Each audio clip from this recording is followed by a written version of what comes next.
Right, good afternoon, ladies and gentlemen. It's Antony Carpen here outside the wonderful Shire Hall. We've got a Greater Cambridge City Deal board meeting coming up, so I'm just waiting for the great and the good to arrive.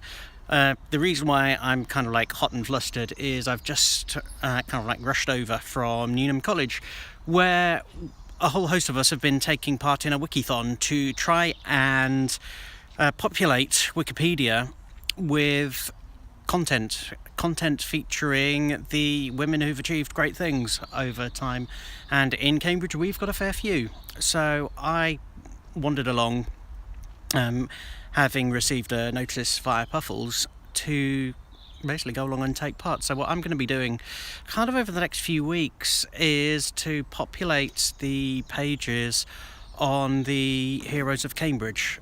And as some of you may be aware, these are the women who, certainly as far as I'm concerned, played a huge role in the shaping of the city that those of us who live here know today.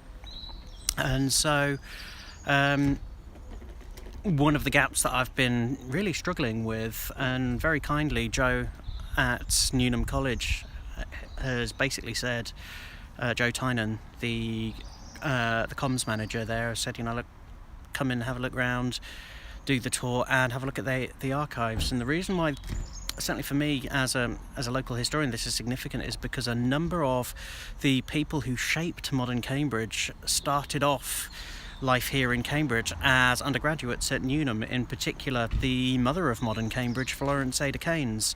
And interestingly, in the room that we were in, the Jane Harrison room, they had a number of very familiar portraits, the most familiar of which was that of Mary Paley Marshall, the economist, and I was recently writing about her in a blog post on Lost Cambridge for today, which is also International Women's Day.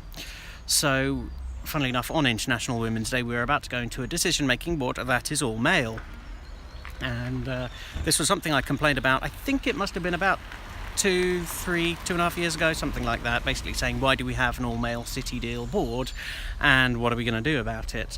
One of the other reasons why it's all the more interesting is because the Member of Parliament for North East Cambridgeshire, Steve Barclay, has just written to the Public Accounts Committee and the chair, Meg Hillier, who funnily enough is also a follower of Puffles on Twitter, basically saying there are some serious conflicts of interest issues that the local economic partnership has and that her committee needs to look into them. The reason why it matters here is because the LEP has a seat on the City Deal board, and I wouldn't be surprised if we saw that one of the questions that has been asked is going to be around that issue. So, I'm expecting a few fireworks. Anyway, for those of you who don't know which part of Cambridge that we're on, look on the other side. We are by Castle Hill, or Castle Mound for want of another word. And this is the site where the Romans first set up shop. And what we can see all around here is the green that we have. And if you look behind me there, you will see a car park. And what used to be there many moons ago was the old courthouse. Now, my dream, kind of like for this area, assuming we get some sort of local government reform and restructure, is to have everything at the Guildhall under a single unitary authority.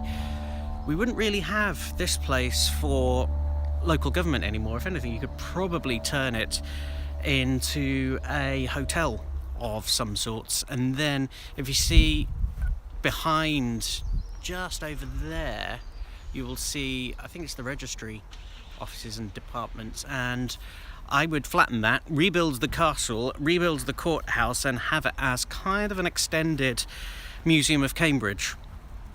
Because bearing in mind that the city is going to be growing quite significantly, I would like to think that we could have some sort of wonderful civic space here for that.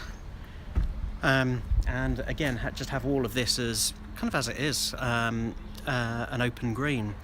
And then, assuming we get one of these ideas for the light rail underground, we could then have one of the stops here, and that could form part of, you could say, an expanded city centre, because the current city centre at the moment is far too small.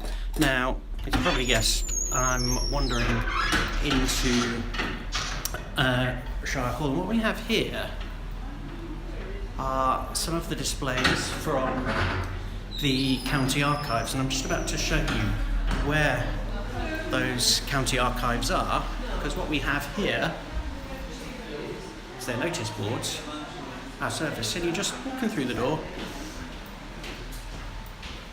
and you walk in here, and here are the county archives.